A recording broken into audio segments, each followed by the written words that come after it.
Everyone, तर आज आपण बनवणार आहोत शिरा. त्यासाठी मी कढई घेतली. कढईमध्ये 2 चमचे तूप टाकून घ्यायचं आणि तूप चांगलं पातळ होऊ द्यायचं. तर तूप चांगलं मेल्ट झालं की त्यामध्ये मी टाकते अर्धी वाटी रवा. तुम्हाला जेवढं बनवायचंय तेवढं तुम्ही जास्त रवा घ्या, जास्त बनवायचं असेल तर. आणि याला छान आपण भाजून घेऊया.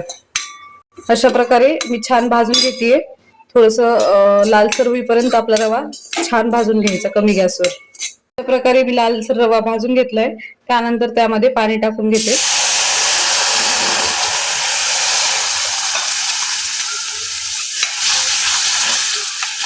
आणि सगळीकडे हलवून घ्यायचं.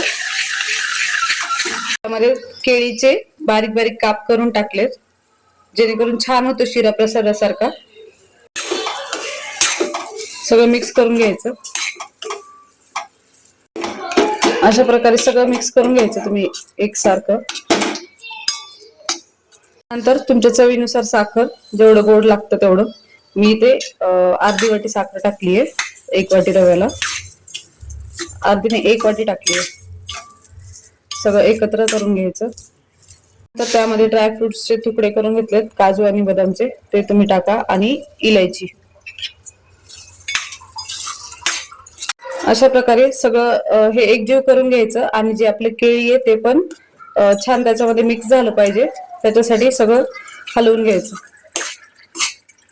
शकता किती छान प्रकारे आपला हा शिरा तयार झालाय. जर तुम्हाला आवडला असेल तर एकदा नक्कीच ट्राय करा आणि कमेंट मध्ये सांगा की कसा झालाय. थँक्यू.